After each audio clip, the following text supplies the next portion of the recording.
estamos falando sobre distúrbios do assoalho pélvico. Sabemos que mundialmente milhares de mulheres são afetadas por algum tipo de incontinência. 200 milhões de pessoas sofrem com esse tipo de problema e sabe-se que 1/4 das mulheres entre 39 e 50 anos já passaram por algum episódio relacionado à doença. Às vezes no momento em que ia sair de casa, alguma coisa, sempre aquela preocupação que tinha que ir ao banheiro antes de sair. Ia fazer uma viagem, sempre aquela, né, tem que... Se você está com a família, tudo bem, mas se você está com outros amigos, você tem que pedir para parar para ir no banheiro. Isso é desconfortável. Visto que a incontinência urinária não se limita apenas aos seus aspectos físicos, ela se tornou um problema social que está diminuindo a qualidade de vida das mulheres que sofrem desse mal, comprometendo sua vida sexual e pessoal, ocasionando sintomas depressivos e diminuição da autoestima, o que pode levar ao isolamento como consequência do constrangimento pela perda involuntária de urina. Todos os tipos de distúrbios e disfunções do assoalho pélvico acabam interferindo muito na qualidade de vida dessas pacientes, né? Então, uma das disfunções, que é a incontinência urinária ou a bexiga hiperativa, acaba fazendo com que essa paciente tenha que ir muito ao banheiro ou que ela tenha que andar forrada, acaba não saindo de casa por medo, por vergonha ou por constrangimento. Pacientes que acabam desenvolvendo transtornos de ansiedade, de depressão também por esses tipos de disfunções, né? Então, o cuidado com o assoalho pélvico é muito importante nesse quesito. Assim como essas pacientes também podem desenvolver algum tipo de disfunção evacuatória, então, seja uma constipação ou uma incontinência fecal, né? Que acaba interferindo diretamente na qualidade de vida delas. Então, às vezes, esse assoalho pélvico, ele pode ter o que a gente chama de uma hipertonia, né? Que é um assoalho pélvico que não sabe relaxar. Muitas vezes está associado também a uma constipação, né? As pessoas às vezes têm um sintoma de constipação e não imaginam que pode estar associado a essa musculatura do assoalho pélvico.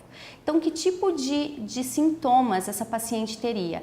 Dor na relação sexual ou a impossibilidade de uma penetração durante a relação sexual, muito conhecida também como vaginismo, né? Já a dor na relação sexual nós chamamos de dispareunia, que pode ter uma relação direta com o assoalho pélvico, assim como também pode ter um fator emocional envolvido.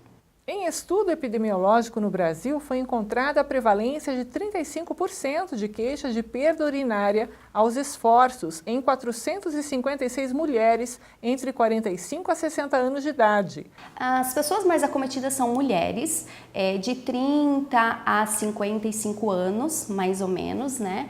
O aumento desses sintomas começam normalmente após a menopausa, mas pode se iniciar até ali na gestação ou pós uma gestação. Né? Então, esse normalmente é o perfil de pacientes que a gente costuma atender no consultório, de mulheres. Homens, atendemos também quem faz cirurgia de prostatectomia, né? Então, acaba ficando ali com uma incontinênciazinha urinária pós-cirúrgica e a fisioterapia também atua tratando essa incontinência urinária.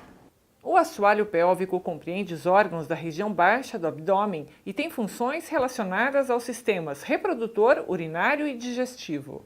Os órgãos que estão posicionados nessa região são mantidos no lugar a partir de relações com músculos, tendões e fáscias, o revestimento mais fino que os tendões.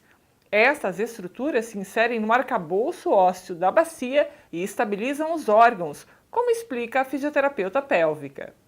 Então, a musculatura do assoalho pélvico é uma região formada por um conjunto de 13 músculos que saem aqui da frente da base anterior da pelve e vão até lá atrás no ossinho do cóccix. Então, do pubis até o cóccix se estendem essa musculatura.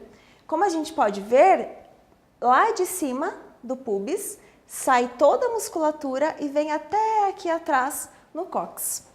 Olhando por aqui, a gente consegue ter essa ideia também da musculatura que sai lá do anterior até aqui atrás. Então, esses músculos, como a gente pode ver, eles estão circundando a uretra, o canal vaginal e o canal anal. E mais profundamente, eles fazem como se fosse uma rede de sustentação. Essa é a primeira função da musculatura do assoalho pélvico. Então, sustentar os órgãos da pelve. A pelve ela é uma estrutura óssea que ela é aberta. Se eu não tivesse essa rede de sustentação, automaticamente eu teria essa queda dos meus órgãos. Então, a primeira função de sustentação, manter a bexiga no seu posicionamento anatômico, manter o reto na sua posição correta, bem como o útero e o canal vaginal. A segunda função dessa musculatura diz respeito principalmente a esses músculos mais redondinhos, que são os chamados músculos esfincterianos. Eles têm que ter o poder de contração e relaxamento para proporcionar um bom enchimento da bexiga, a chegada das fezes no reto, sem que eu perca esse material. Então, esse é o mecanismo da continência. Segurar a uretra fechada até que eu chegue ao banheiro e segurar o reto fechado até que eu chegue ao banheiro. A terceira função dessa musculatura diz respeito também às funções sexuais, tanto masculinas como femininas. Então, na mulher, né, a musculatura tem que ter um bom relaxamento para que a gente consiga ter uma penetração.